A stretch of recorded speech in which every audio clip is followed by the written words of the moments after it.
Welcome to the 3G Fitness Podcast, where 3 generations of trainers come together to discuss all things fitness related. Join us as we share insights, tips, and stories from our diverse experiences as we unravel the secrets of staying fit. Good morning, ladies and gentlemen. This is the 3G's Fitness Podcast. My name is Cisco. I am the millennial. I'm Michael, the baby boomer. And I'm Coach Kael, the Zillennial. And today we have a special guest all the way from the great state of Texas. Yay. Okay, we have a professional women's health dietitian, Kaely McDevitt. Hi, thanks so much for having me. Tell us a little bit more about yourself. I already said that you are a women's health dietitian. Sure. Yeah, I own a virtual private practice. So I have a small team of dietitians that work with me. Okay. We work with women all over the U.S. and we primarily are helping childbearing age range, so like 20 to 40. So clients would come to us looking to solve period issues, get pregnant, have a healthy pregnancy, or recover well postpartum. Whoa. Okay. Period issues. Huh? You got all these issues up in here. I didn't expect that one coming. So realistically, it sounds like you're helping out a lot of women. You mainly help them out with their diets and to help them kind of get their hormones and everything settled for pregnancy. Yep. Okay.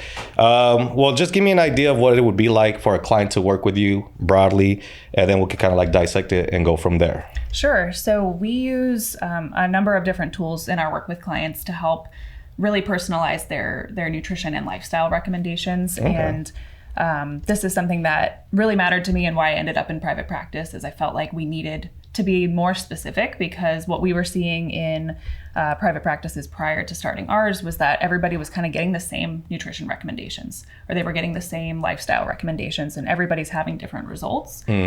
So when a client reaches out to us, and we determine that they're a good fit, we do lab testing initially before we ever make any recommendations for them. So we're looking at things like hair tissue mineral analysis. We look at things like hormone levels through something called a Dutch test. We might look at what's going on with their adrenals. We'll typically do some comprehensive blood work. And what we're gathering with that information is what's happening with their biochemistry. Are there things that maybe we can't see with just our eyes or just a food assessment that would really impact their success? We look at thyroid panels for 100% of the clients that we serve, and I'm sure that'll come up in our discussion.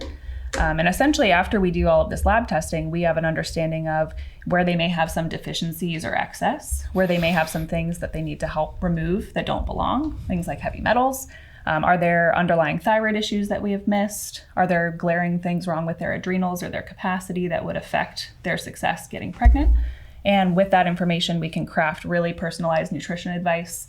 We'll get into lifestyle stuff too, like how are we sleeping, moving, are we getting outside?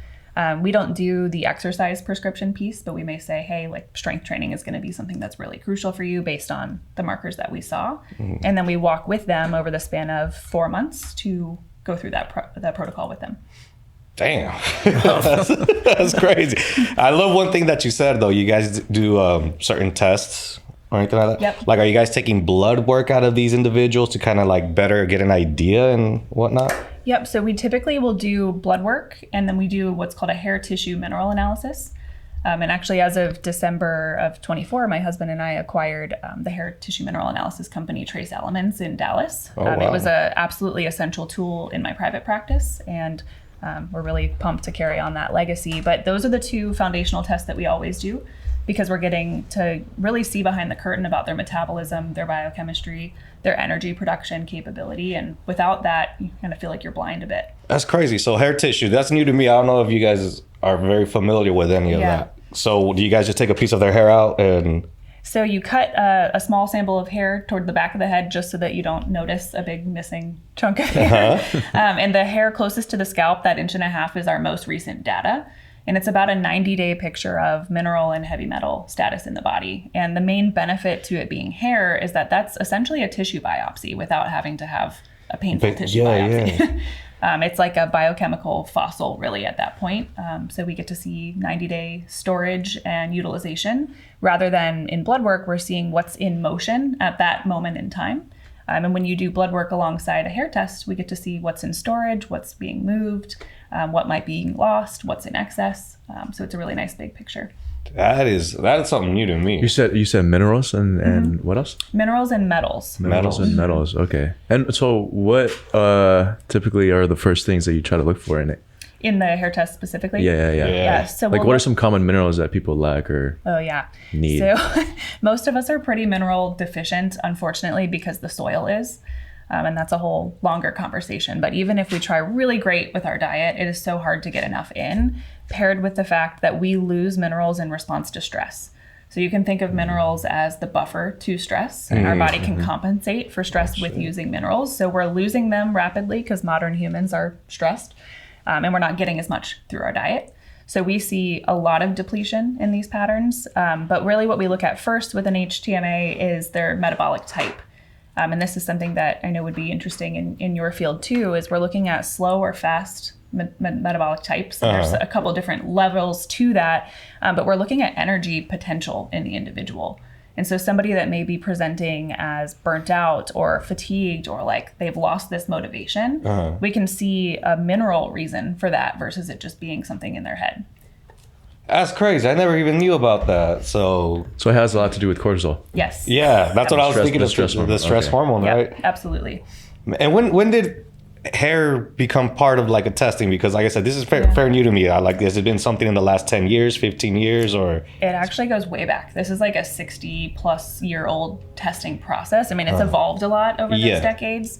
The way that's done has evolved a lot, but it's a fairly old test, and it's actually the EPA's standard for looking at if there's like an environmental spill and they want to test to see if there's contamination of the people. They use hair for that because it's a better representation of toxicity, but it's not super widely understood. So that's one of the things we're most excited about in acquiring that lab, is bringing this more mainstream because it's such an essential and accessible tool. No, it is. So when the hair, you can tell if they're lacking something like in their diet, protein. Yeah, so you're Sounds not more like iron, right? Right. Yeah, you're not measuring protein directly, but there will be clues. The way that you would interpret a test like that has a lot of reading between the lines and nuance to it, but you will see like clear signatures if somebody's digestive capacity is poor or they're not getting enough protein. And both could be a reason for not enough protein, right? Either they're not eating enough or they're not absorbing it. Both end result is not enough in the diet. So this is say a person is lacking fiber. You can detect that through that, or? So we wouldn't see fiber show up in a hair test that way. We might see some clues for poor digestion on a hair test overall. Which obviously has to do with fiber. Right, right. And stuff. But you can see more direct information about protein versus fiber. Mike's about to sign up and do this. You know, he wants to get his hair taken out and no, wait, never mind. hair from his eyebrows. Hair from his eyebrows. So I was actually thinking about that too. But I was like, what about you? I'm gonna have to let my hair grow, stuff. So yeah, but it's interesting. It's I don't know. I guess like you guys said, that's science, right? Yeah, I mean, the beauty about it, it's evolved. It's been going on for 60 years. It's going on longer than you've been alive. So it's like, it's or around the same time as you've been alive. You're 68. Yeah. Yeah. See, I got your age right this time. So it's been going around for that long, but now it's like how she said, we're bringing more awareness to it. You guys are using it as a tool to help out these clients. So now say when you get someone started with that and you get the results in, I love that you guys say you do more of a specific instead of a guideline, because it sounded like beforehand going with, giving a general guideline of, this is what you should eat, this. But you guys really break it down or anything like that. Why is it so important to break it down exactly on what someone should eat based on those results? Because they're going to have a totally different response to it based on what metabolic state they're in, what patterns we might see. So macronutrient distribution changes for a slow metabolic type versus a fast. So you can think of a slow metabolic type as somebody that's got kind of like a flicker of a flame for their metabolism, really small. There's not a lot of logs on that flame. So that person really needs to be eating consistently. They really need balance across their macronutrients. And what I see often in my clients is our slow metabolic types are typically women that have been trying to lose weight for a long time. And they've been eating less and less and less and less. They've been hitting the gym really hard, but they're like seeing the opposite of the results that they want. And the problem is that we're sending signals to the body of scarcity by eating less and less and less. So when we see a slow metabolic type, we know immediately this is someone that doesn't need to be doing intermittent fasting. They don't need to be doing anything crazy low carb or like a carnivore diet or any of these extremes. They need balance across carbs, proteins, and fats consistently throughout the day to put some more logs on that metabolic flame and get it like a bigger bonfire. And then the opposite spectrum, the fast metabolic types, which you typically think is the ideal, right? But it can be a problem too. We can think of it as a runaway metabolism, like a wildfire, if we're using, a flame analogy here, and you're burning through resources really quickly. So the end result of a fast metabolic type that's not well resourced nutritionally is depletion.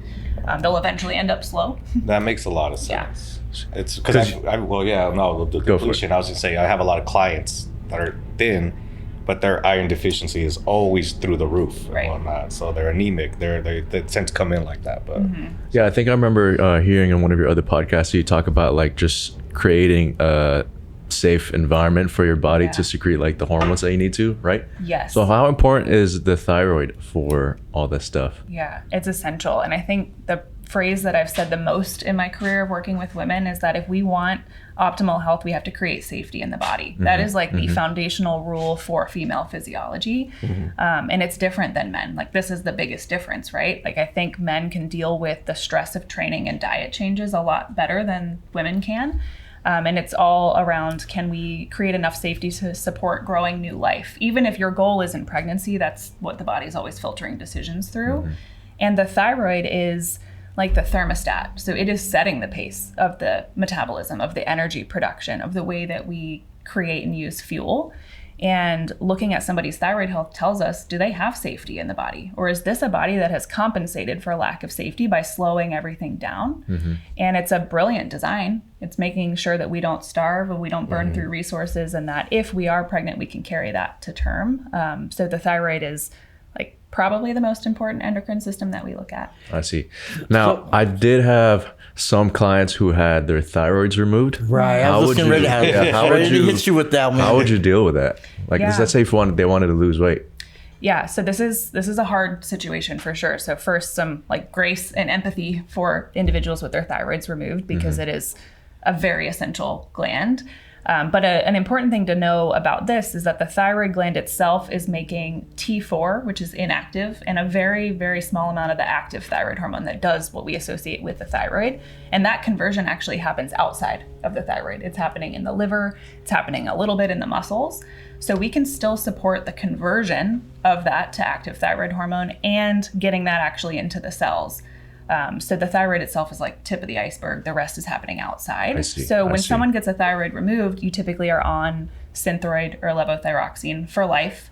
And that's providing just inactive thyroid hormone. So if we don't double down on supporting conversion and getting it into the cell, they don't typically feel any symptom resolution at that point, because they're just not getting the benefit of that active thyroid. So that comes down to their diet. It comes down to their mineral patterns on an HTMA.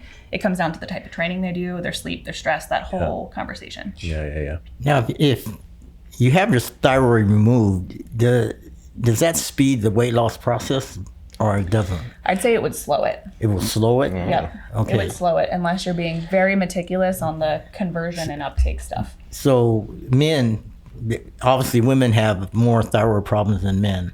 Why is that? Is it because of the depression, or? It's a good question. I think it's a lot of things. Our hormones influence the thyroid, and women experience more volatility in a hormone perspective across a lifespan. I think synthetic hormones from birth control are part of the thyroid issues in women, but not to get on a whole tangent on that. And then the stress of chronic dieting and not eating enough tends to be more of a female dominant pattern state. Yeah. And that is the biggest signal to the thyroid to slow down, is not eating enough. Oh, so is breakfast the most important meal of the day? I mean, I think they're all important. Okay, that's fair. That's valid. Yeah, they're all important. But I do think we should eat, especially a woman that has thyroid issues or a slow metabolism, she has to eat within about an hour of waking to send that signal that, hey, it's okay to burn fuel. So then, it's going back to kind of how you said, when women were probably told to eat less to lose weight, work out more, the most common calories I've gotten throughout the years was a woman trying to lose weight. I'm trying to eat 1,200 calories. Yeah, oh gosh. That number was always, and I always wondered, where did this number come from, and why are they people getting that? Like, what would you say to a female that's trying to come up to you and they maybe want to lose 50 pounds, and they say that, you know, they're all like, well, Kaely, I'm trying to eat 1,200 calories and I'm not seeing a change. What would you do with that person, or what advice would you give them? Yeah, I would empathize first and foremost, because this is a common thing. It's just really bad information that's gone back a while. And then I would just say, hey, if you've been doing that and it hasn't gotten you the results you're looking for, maybe it's time we try something different. And my approach with weight loss has always been a slower one, because I care about long-term metabolic health. We could get somebody to lose 50 pounds quickly and crash diet them, and then they're going to be back in to see you. Yeah, it's not sustainable. No, it's not. And it's miserable. So I would rather spend some time increasing how much they're eating, start building some muscle in the gym instead of doing chronic cardio, and then we can gradually create a deficit after we've built that metabolism up to a sustainable place. And for some perspective, 1,200 calories is the nutritional need of a toddler, like truly a child.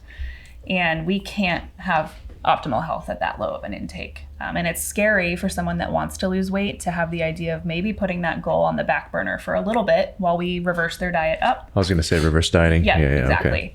And I think that's an essential step. Yeah, because I always get 1,200 is always, it's throughout the whole years. And I was like, where do you guys get this number from? And I always, I usually kind of rebuttal that with BMR. Yes, yep. Basal metabolic rate, which is pretty much the minimum requirement. Totally. Based on your height, your weight, your age. And never have I ever calculated anything under even 1,400. So, and that's one thing that I think that a lot of women always think, that they need to eat less, do more cardio or anything like that. I usually try to rebuttal and be like, you need to provide more protein to yourself. Yes. Because I've come to find out, just more clients, but I would probably say 90% of my clientele are women. So I do feel like I hear more of my information come from women. And when I calculate it, a lot of them are not even hitting 100 grams of protein. And they all think that's too much. Yeah. Can you help me help myself to relate a message on how do I explain to a woman that hitting 100 grams of protein is not enough? Yeah, I'm glad that you do talk about this with your clients. Yes. And I don't know what it is about women in particular that I think they just don't gravitate toward protein as much. I don't know. I think a lot of them think that they're going to get too bulky right away. Yeah, they do. You know how long I've been trying to get bulky? I know, hilarious. We need at a minimum 100 grams of protein a day. I mean, that is a non-negotiable. It's coming from a woman. It is non-negotiable. And if somebody's looking to lose weight, I mean, that is our metabolic currency, is enough protein so that we can build lean muscle so that we don't have to eat 1,200 calories a day. Right, exactly. And that protein is big for taking care of our adrenals. It's part of making sure our hormones are doing what they're supposed to do. So there are a lot of additional benefits to that protein, and every meal should be protein forward, whether the goal is weight loss or just optimal health. Let's see. So how much protein do you think a woman should take? I think somewhere around a gram per pound of body weight, give or take, like 0.8 to 1. Thank you. Thank you. I think this is going to be so informative because we've always been sharing that. And I think always say that, we say that, and I'll see him train his clients, and sometimes, the rebuttal is, well, that's easy for you. You're a man. Is the what I get, or that's easy for you, and then the same thing. They're afraid that it's going to be too much to bulk them or anything like that. Yeah. Protein is not the bulking agent. You could eat a ton of protein, and that alone will not change body composition. So then now, one thing that I liked is that you help women also with their nutrition once they are going through pregnancy. And I recall you yourself, you just had a baby about a year ago? A year ago, yep. So I want you to kind of give us more information on like what happens, like how do you help someone through pregnancy? What changes in a woman through pregnancy, anything like that? Because I'm going through that right now. My wife is currently 5 months pregnant. So, the same thing. She watches everything on Instagram and like, oh, avocado's a brain food. Oh, I need to eat this because of this is going to help my child's brain develop. It's just like, okay, but I keep telling her just stay on a high protein diet. That's all I say. Yeah. But what advice would you give out to someone like that? Yeah, I love prenatal nutrition because this is your opportunity to create generational health. You're impacting multi-generations during pregnancy, which is really cool. So you're having a daughter. Yes. So your daughter's future children are impacted by the way your wife is living and eating during her pregnancy, which is so cool. Like, it's huge responsibility, but amazing, right? Wow. So nutrition during pregnancy is all about creating the best raw materials for baby's development and supporting mom's nutrient stores and protein so that she can recover really well postpartum. So I'm glad that you're talking about high protein during pregnancy. That's big. I forget the exact number because we have a 1-year-old and we still don't get enough sleep and my brain can't recall these facts, but there's some like 300 times increase in collagen level of the uterus as it's growing during pregnancy. And we have to be getting that from our diet, from protein. So we work a lot on extra protein. We work a lot on extra minerals, and hydration is really big, supporting that amniotic fluid and the expansion of the blood volume. And then looking at specific nutrients that are helpful for fetal development. So we're looking at things like choline and DHA and EPA and folate and things like that. Yeah, she's becoming an expert. Her Instagram, she opens up, she's Yeah. like, look what else I learned today. That's great. Well, like, and I'm glad that there's information out there, but at the same time, I don't always want to trust the information. I'd rather get it from an actual professional right here, right in front of me. So, and she's another thing too, is that she says she's a little skeptical about protein shakes during pregnancy. Yeah. I don't know why, but I don't know if there's maybe a message that you can relate as supplemental protein still going to be valuable during pregnancy. Yeah, so any protein powder is still processed, right? Like, we still have to care about the source and the other ingredients that are in there. And I care about those things even more during pregnancy because we're impacting somebody else. And there are great products out there, so it's certainly possible to find ones that would fit. I still really prefer whole food to protein powder for the majority of the day. And another comment on women that are getting into eating more protein, a lot of them will just go to protein shakes because they don't want to have like meat at a meal or something. And, we want that to be supplemental to whole food, real food protein. But it is possible to find good ones and use those. But the thing that you'll notice on any product is that pretty much all of them are going to be afraid to say safe during pregnancy explicitly because it just hasn't been studied. It doesn't mean it's not safe. It's just never going to be looked at. Oh, wow. What about bone broth protein? Yeah. That's it. You just started bone broth protein. Oh, yeah. No, that's great. I was scared to ask you, so I thought you might say something against it, and I was like, I think it's wonderful. Is it because it's really lighter, and it doesn't thicken, so it doesn't have the soy in it and that it has. So I was wondering, is that I'm not say a better protein, but is it health wise a good protein? Yeah, it's a great one. I think bringing bone broth into the diet is great from a protein perspective and a gut health perspective. There's a lot of really helpful nutrients that help seal the lining of the gut. And then with the pregnancies, do you kind of switch up the diet per trimester as well, or is it kind of consistent throughout the whole pregnancy? Yeah, we switch it up a little bit. So first trimester for a lot of women is hard. There's a lot of nausea, there's a lot of fatigue, there's a lot of food aversion. So we're just trying to get like the minimum viable nutrition in for them. And then as that settles down and they settle into it, we can be more specific with protein goals, carb goals, fat goals. And I think there's a misconception that the calorie increase during pregnancy is like double the typical intake. We're eating for 2. It's really more like 300 to 500 extra calories over the course of the pregnancy. So we do increase that over the trimesters to match that growth and development. But it is fairly consistent from start to finish, barring any major nausea. Okay. So they're not really technically eating for 2. No, not quite. It's like 1.2. So they only increase just by, What if they're vegan or they want to be plant-based? How would you tackle that in terms of protein intake? Yeah, that is tough. I'm just going to be honest about that. It's tough because the quality of the proteins is just different between plant-based and animal-based, and you have to be so specific about the way you combine them to get all the essential amino acids. So if somebody is plant-based and pregnant, I would really recommend working with a dietitian that can help make sure that those needs are met. It's possible. It just takes a lot of work. For sure. Makes sense. Okay. That's crazy, man. I didn't think about the vegan thing. Yeah. Because like I said, it's like I was more curious about this, and then now I think once we get through pregnancy, baby is born. Yep. Then what happens after that? What's that stage called, Mike? Postpartum depression. Postpartum depression. Yeah. Yeah. I had to study that too. You had to study what that is. Yeah. What's that? You had to study what postpartum depression is? Well, I knew what it was, but to say it, you know, I had to make sure I got it out right. You know. You nailed it. You nailed it. Yeah. I mean, I want to dig a little bit deeper on that, and I don't know if you're okay with sharing what you're going through. And to kind of like maybe help some of the listeners know. I know we do got several women listeners to help us out, and that way we can kind of just figure out, you know, hey, you got a professional right here. She's got the advice. She's going through it as well.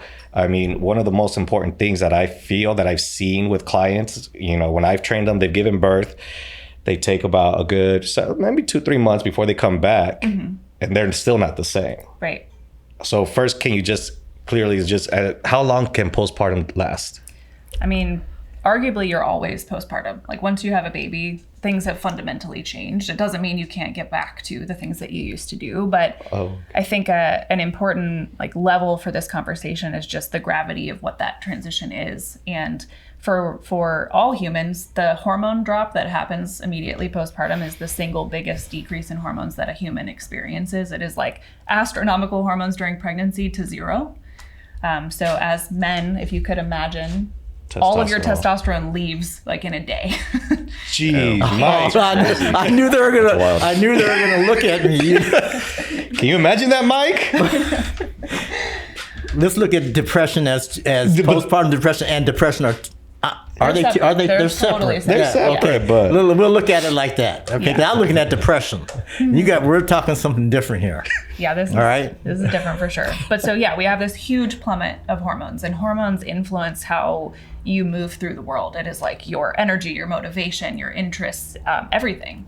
So those all leave, and then you stop sleeping. You've been through birth, which oftentimes is stressful and traumatic. It's very traumatic. Even in the best case scenarios. And you've got this major irreversible life change that just happened. You know, you've got a new life that you're responsible for. Your relationship with your husband is now like we're teammates caretaking this individual that can't speak to us and needs us a lot. So just so much changes in a very short period of time. This is an important part for you right here. Listen. Yeah. Okay.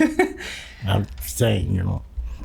So I think if you're wondering why things like postpartum depression happen, we've got the hormonal aspect. We've got the life change, especially if there's a lack of support. So if you don't have family around or somebody that can help, or maybe your husband's going back to work immediately and he doesn't have paternity leave or something like that, where you are without support. Research shows us that support element is huge for preventing postpartum depression or alleviating it. And then the third piece to that, so hormones, support, and then nutrient depletion. And this is why that prenatal nutrition is so important, because the nutrient demands of pregnancy and birth and then breastfeeding are huge. I mean, you're building a human from scratch and then keeping that human alive through your nutrients. So a recipe for depression is going to be poor nutrition status during pregnancy, and then our body is going to leach anything that we have, even pulling it from our bones to give to baby. And we don't have anything around to maintain that adrenal drive to keep us up and going, to maintain that energy, that spark, that vitality for life. So it is a lot of things. It's a lot of things. How would you help somebody out with after they've given birth and they're working with you to just kind of maybe help them balance that level of hormones back? Yeah, so I think the first is just knowing that that's inevitable. It's natural that happens. It has to. We can't skip that part. And you're going to feel that too. And I think having that grace and understanding for like, I'm going to feel different during this really helps, because if you have the expectation of, I'm going to pick up right where I left off, I'm going to be hitting the gym just as hard as I was before, I'm going to immediately bounce back to my pre-pregnancy body, creates just unrealistic expectations that add to that depression experience, because we can't match that. So just knowing that's going to happen, and it's okay. It's supposed to. Yeah. We were designed to handle that. And we want to think about, how can I nourish myself so well in this postpartum period that I make my body feel so safe that it brings my cycle back, so I can bring my hormones back, so that I can re-enter my training and work and whatever else I want to do in my life with the same vitality. And this is where adequate rest right after birth really matters. A lot of cultures use the first 40 days as the guideline for like really taking it easy for 40 days after birth. Some people literally stay like in the bed or in the house for several weeks after. Others are just, keeping it to just walks. But that rest after is a really important way that we rebuild that stamina and create that safety. And then eating enough. I know I've said that a lot of times already, and that is even more important in this postpartum period because we've just been through so much. And we want to use that opportunity to rebuild, to create safety, and to replenish the nutrients that were lost during pregnancy and are continuing to be lost if we're breastfeeding. Wow. I have a question. That 40 days sounds very specific. Like, how come it's 40 days? Yeah, I don't know where that originated. The only thing I thought about was because it takes 40 weeks to give birth, maybe 40 days to recover, a day per week. So that's that's what crossed my mind right away. Good. Okay. You'll hear it called the 4th trimester often too, and it's we talked about the 3 trimesters of pregnancy, and they have their own goals, and then we only treat postpartum like it's 6 weeks, and that's just not. It's not true. It goes on longer than that. I see. Out of curiosity, have you ever worked with bodybuilders, like female bodybuilders? Because especially the ones that like are on steroids and all that stuff. So that's like a lot of hormone, whatever. Yeah, I don't have experience with clients on steroids. I've worked with women that have done bodybuilding competitions previously, and they're coming to me later for help with their metabolism. Trying to fix their hormones. Yeah. Okay, got you. So yeah. I feel like that would be a case of like a lot of them trying to get pregnant because their hormones are so out of whack. Yeah, for sure. For all the stuff that they take. Yeah, and so. So women that do bodybuilding, is it more complicated, for them trying to get pregnant, and because they have a lot of deficiency when they train, they lack a lot and stuff. So when they stop coming back, is that easier for them, or is it more difficult when they stop training? Yeah. So I would say the physique that you have to maintain in order to be a bodybuilder is not a natural state for a woman that's trying to conceive. And that's okay. It doesn't mean you can't do that, but you can't do both at the same time. For sure. So I'd say once they're done doing that and they're scaling back on the intensity of training, putting some body fat back on, replenishing those deficiencies, then we can start to approach fertility. I wouldn't. If someone came to me actively competing in bodybuilding and wanting to get pregnant, I wouldn't deem them a great fit. Those are at odds. Yeah, makes sense. Yeah, they would counterbalance each other.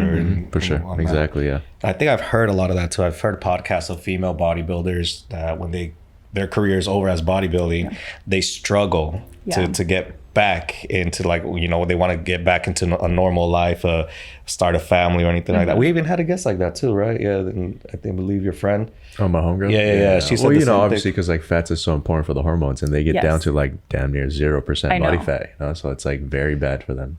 Yeah. What about a female power lifter? That we can work with.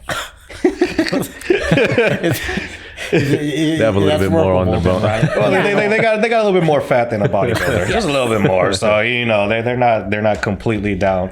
So then, pretty much for body fat percentage is very important for women that are actually trying to get pregnant. Right, absolutely. That is the safety signal to the body, is that I have additional fat stores.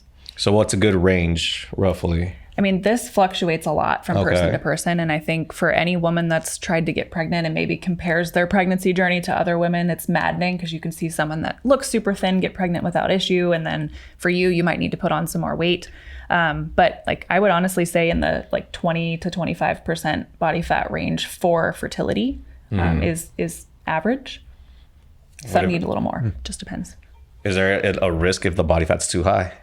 Yes. Yep. Yeah. So it's a bell curve too. And the risk would be now some metabolic issues. Maybe we're looking at insulin resistance or things like that.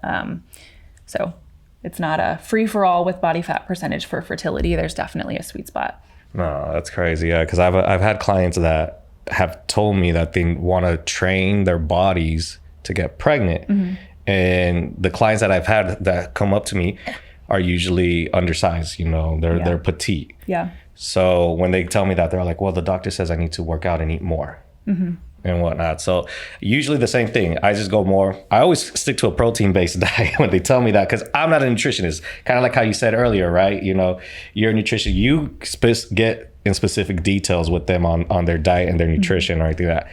I just give a guideline because that's not my title or anything like that. Oh yeah, but you could do a lot with just those simple guidelines too. Yeah. And so that's one thing I always tell is like, hey, just try to get more protein in there to just get the same thing. Your metabolism needs to start fueling up and whatnot. So now that we're going through pregnancy, postpartum, there's another term that you were telling us off camera that I've never heard of. And I know Mike's been pushing this term like crazy.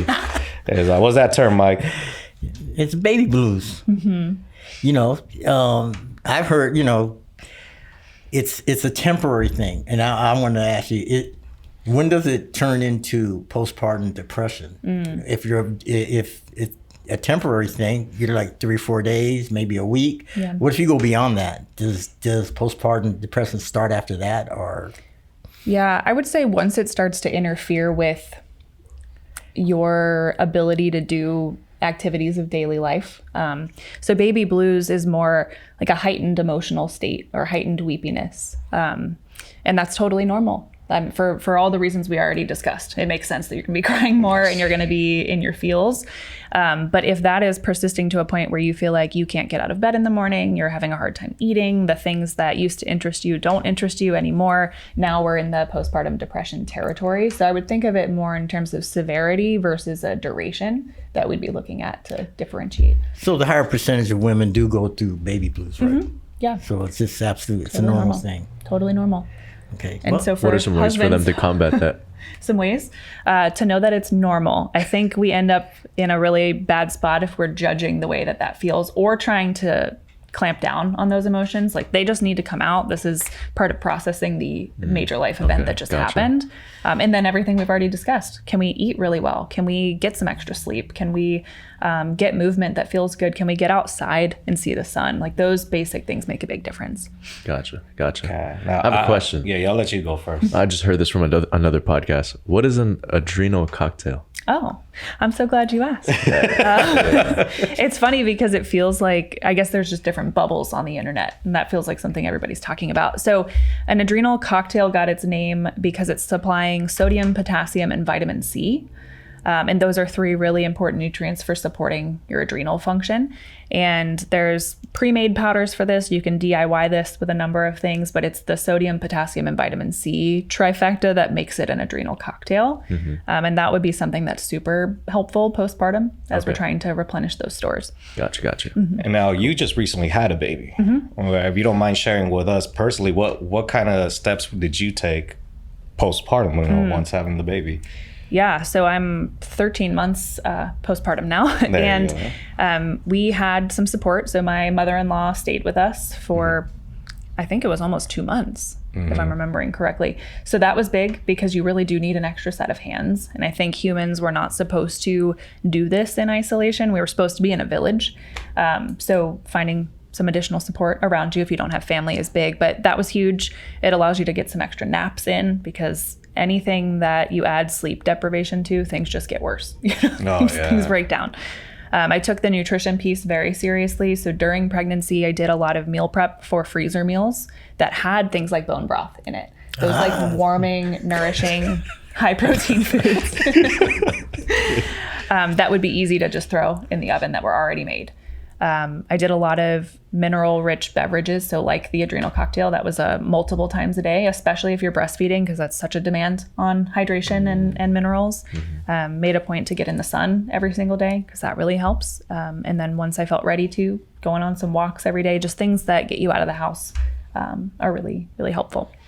So I like how you mentioned the mother-in-law came in, going back to the 3 things you said: hormones, support, nutrients with the support. Being that I'm going to be in the husband position soon, can you give me any advice on how a husband can help in the supporting area, so that way you as a woman can get through postpartum in a better way? I think even the fact that we've had this conversation will be really helpful, because now you know she's going to be feeling all kinds of things during that hormone drop. And your job isn't to fix it because you can't. Nobody can fix that. It's just to be there and say, like, do you want to talk about it? Do you want me to just hold you? Do you want me to hold the baby and you can sleep? Just ask her what she needs, because everybody's a little bit different. But I just think that you know what to expect is going to be really helpful. If you can make her some really nourishing meals, make her some adrenal cocktails, things that just help her refill that tank. That's going to make a big difference. So that is the kind of support. And my husband, Kevin, and I talk all the time that the biggest support that we felt from friends and family during that early postpartum is food. Send people food, bring food, set it at the door. Don't even expect to come in and interact, but just like there's food on your doorstep. You guys don't have to cook. Oh, Kaely, you're giving them two rookies some good advice. Man. I like that. Mike's all like, "Where was that?" I hope you guys are listening. Well, no, it's true. And then, like, I don't have to listen. I don't have to do it. You guys. Your daughter could have another baby soon. I was all like, you got to be part of that support. Michael Jacob Felcher. Come on now. Get it together, bro. It's all like, government name. Grandfather. Yeah, exactly. But still, support, And then you said food. So they brought you in food. Were you just, once you gave birth or anything like that, were you just eating everything and anything afterwards? Or were you still kind of like watching it? Or... Oh, I mean, I was eating as the appetite demanded, and it is extreme for a little bit. The calorie needs, as you recover from the event of birth and as breast milk comes in, it's like such a energy depleting thing for the body. So I don't know how much I was eating calorie wise, but it was way more than typical. And I think that's a really important thing too. So I'm glad you mentioned it. If a first time mom is concerned about getting her figure back postpartum and she's filtering her food decisions in that 4th trimester timeframe through a calorie lens, she's going to really struggle because we need that energy to do what the body needs to do and to recover. If we restrict the calories in that window of time, it's going to make that a lot bumpier of an experience. Oh, okay. And that's one thing that you said too, was that to get the figure back, right? I'm putting myself in a woman's position. They don't want to, they just gave birth. Mm-hmm. They want their body back, I'm assuming, and whatnot. But then here you are telling them that you just ate everything and everything. Like, how can you translate that to help them understand even better? Where like, hey, eat this, so down the road you can get back to where you're at. Because you don't look like you had a baby anyway. So thanks. So that's why it's like one of those things where it's like, what were the steps that you did long term to help you get back? Yeah. So I should clarify too. When I say I ate everything, I just meant that I ate my pretty typical nutrient dense foods in much greater portions than before. I wasn't like going to Wendy's in the middle of the night or anything like that. Did eat ice cream every day. Okay. I will that. Truth comes out. And I will say, like, good quality ice cream, I would consider that a good food. It doesn't like hurt. Good ingredients, It doesn't hurt to dabble a little bit though, right? Yeah, no, it doesn't. It doesn't hurt. So limiting the restriction early on, I can't emphasize enough, because even though you're no longer pregnant and maybe you do have some body composition goals, your body's job right now is to take care of that baby. And if we are at odds with that goal, we're just, we're butting our own head, I guess is a good way to think about that. So adequate nourishment, good quality food, lots of protein, lots of hydration, take care of that baby, get some good sleep. And I promise this will come together as our energy comes back. And as the energy comes back, now you can start lifting weights again and start putting on some muscle again, which will help too. And if we could do it in a metabolically responsible way, where we're actually eating enough, getting enough protein and lifting weights, we're not playing that 1,200 calorie a day game anymore. Mm-hmm. So I think the whole pregnancy and postpartum period can be a really nice reset for somebody that maybe has been under eating for a long time. And it's a way to do it in partnership with your body instead of being on opposite teams. And I just don't think there is an experience like pregnancy and birth where a woman can have like mass respect for her body. There's nothing else like that. And so what I've seen in clients is that helps rewire the initial like being in opposition with your body, restrict mindset to a place of partnership. And that's a much longer term health strategy. It's a lot of mindset that I think you talk about too, because I feel like it's one of those things that accepting that this is what your body's going through. And I feel like a lot of people don't at first. And they're always trying to fight it. So I think it's one of those things where I'm taking a lot of notes right now too. It's like, Kevin, you did a good job. So it's all like, you did a great job. It's all because it's more about just kind of being there and just reassertifying, but also allowing you to be yourself. And I don't even know how to say it. It's just allowing you to just recover properly. Yep. And so that's crazy. And then with the final thing that I would probably ask is one of those where I was reading something about breastfeeding and weight loss. and they correlate when it comes together. Like usually women after giving birth tend to lose weight faster if they're breastfeeding. Is that true or false? It's generally true. I'd say there are some women that don't, and it happens later for them. It still does happen, but breastfeeding is like an additional 500 to 700 calories burned a day. It's wild. What? Which is why appetite is so high. So it makes sense that would make weight come off fairly quickly, and that's why you have to be really on top of eating enough, because the body is working so hard. That's crazy. Yeah. I did not know it was that high. I just read that it was a correlation to it. And the same thing when I've trained clients up to about like 8 months, usually around the 9th month of their pregnancy. They were kind of tired and we're not really going. But I always advise them, like, hey, just breastfeed. Make sure you do that, because a lot of them are on the fence about it. You know, some of them are like, it's too much of a hassle. They've heard bad things about it, and it's sometimes they just say it's difficult as well too. So, but I just always read about it. I just wanted to hear it from you. Oh yeah, highly recommend. I mean, it's the best nourishment you can provide for baby, and I think, you know, it was part of the original design of this process. I do think it helps with recovery and getting back to feeling like yourself. Nice. How did you get into this profession? Yeah. You seem very passionate about it. Yeah. I am. So I actually wanted to do sports nutrition first. And I was an athlete growing up. I was a marathon runner for a brief other life, which is funny because I was that person that was eating 1,200 calories and not lifting weights. And it was a whole mess. So you were that person. Yes. Yeah. And I felt horrible. So I had finally become a dietitian, and I was following the nutrition rules I was being taught, and I felt the worst I had ever felt. I had so much anxiety and heart palpitations, and it was just not, it was not great. And it caused me to go back to the books on what I didn't know. And I had 7 years of higher education in health, and I still didn't know about female hormones and the menstrual cycle and what that meant for the way I should eat and train. And so I had this kind of come to Jesus moment where I realized that what I was doing was not supporting my physiology. And so I needed to go against what I was being taught in order to correct that. And so essentially the work I do now is what brought me back to feeling so good, 15 years ago or so, 10 or 15 years ago. And then I was sharing it on a blog at first because I wasn't working in women's health. And I think like my mom and a couple friends were reading it, and that was really it. And then I realized that there were a lot of other women hungry for this kind of info. And there's almost no nutrition research done on women because there are so many additional variables with the hormones. And so I pivoted to women's health and really haven't looked back.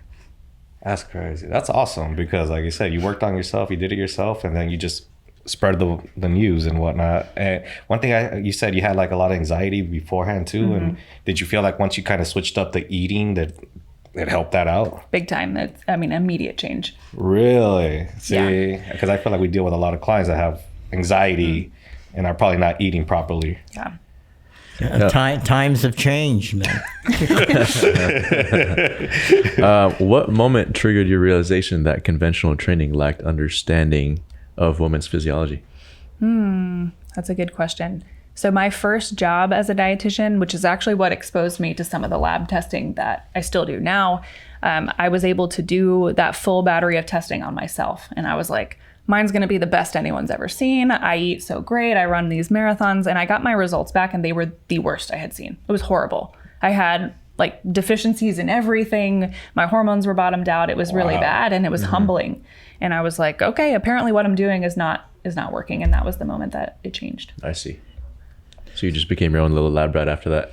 Yes. Yep. Experiment, guinea pig. Yeah. We've done a lot of interesting things over the years. And well, I think that's the beauty and why you're so passionate about it, right? It's like you did it for yourself. Once you do something for yourself, you see it work, you are seeing that it's able to help others.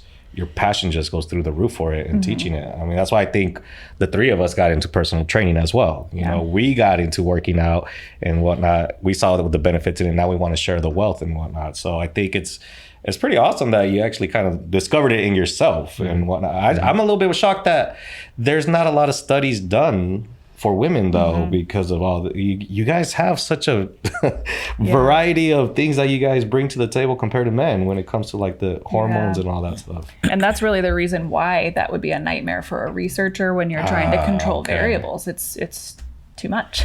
Damn.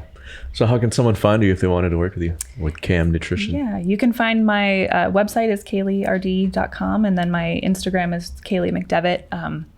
I'm not on any other social media platforms because I can barely keep up with just one of them, but you'll find a lot of like free educational materials, how my team and I can support you, and yeah, all that there. Another thing too, if someone from California wanted to work with you, your lab is based off of Texas. Are they still able to work with you through that? Do they send like a piece of hair maybe, or? Yeah, all of our clients we serve virtually. So okay. I'd say even a small percentage of them are actually local to us in Texas. Nice. So see, there you go. I mean, you guys got plenty of ways to reach out to her. She works virtually. Want to make sure you guys can use all this information, but not just that, use her. It's all like she's out there for you guys. Yeah. What you got to say, Mike? I know you were going to say something. What do you look at me for? I'm listening. Oh, I thought you were going to say something. This is new, you know, especially for me, you know, because we go back, you know, this wasn't there and stuff. And the whole health thing is such a plus for women, you know, because I know you eat healthy and your husband eats healthy and your baby eats healthy. This is, you know, it's the turning point of the future. Oh, it is. I mean, like I said, going back to it, back in your days, you didn't see many women in the gym. No, I didn't. We've seen that. You didn't see many women focusing on themselves. Yeah, and even in the pregnancy part, you know, like you guys laugh about it, but when a woman got pregnant probably 40 years ago, you know, it was take your 6 weeks off and sit back to work. Now you can go 12 weeks, 15 weeks, I think, you know, if you need to. And so the whole pregnancy is taken more serious now for women, you know, when it was back then. Yeah. See, so. Oh, the same thing for men too. I think men get paternity leave. Well, that's the thing. We didn't have paternity leave back. If you brought up paternity leave at work, they'd laugh at you. Now men can get paternity leave. It's you know, they get what, 6 weeks or whatever. I think roughly about that. Yeah, you know, so yeah, times have changed, like I said, you know. I know everything's on you to Mike. This is the most quiet he's been in a podcast. He's like, man, what's going on over here? You know, I'm listening to this and you know, I'm going back thinking, you know, back then and now it's just been a big change, you know, that I really don't know how to respond to a lot of it, you know, so.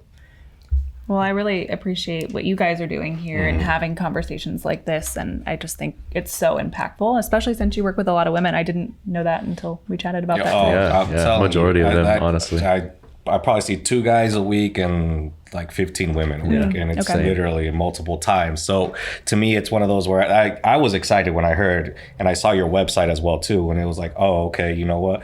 Let me get some more information out. Because I deal with all women's, and I think my youngest one is probably 24 and my eldest one is 75. Oh, wow. So my range is all over the place, but I would probably say they're all women. And it's one of those things where I hear women go through pregnancies. I love training my clients over 60 because then they express to me like, oh, this is what I went through. This is what I experienced. And then, you know, we didn't even talk about menopause, but then they break down what menopause went for them. But here's the crazy part is like, now that I'm hearing and processing what you said, every client that I had that expressed they've all experienced something different. It's, you know, it's true. It's kind of hard to study and put a study out there for women, which I think brings more importance in you, like where they need to come to see you because now you can sit down and talk to them, you know, make some time to arrange with them and work with them individually because like I said, it's one of those things where I give guidelines are okay, but I don't think they're going to get the best results as someone with you when you can go more in specific with what you should be doing with your nutritional intake. So I think that's very important for you. And I actually want to thank you for doing that for women outside of the whole country. So, but besides that, I mean, I'm good on my end. Any final words on you guys, fellas? That's it. Thank you for coming. Kaely, one more time, you want to plug? Yeah, want to plug yourself one more time? Where can they find you again? Sure. Yeah, you can find me at KaelyRD.com or Kaely McDevitt on Instagram. Thank you guys. No worries. All right, I'm Coach Cisco. I'm Coach Michael. And I'm Coach Kyle. We'll catch you guys on the next one. All right.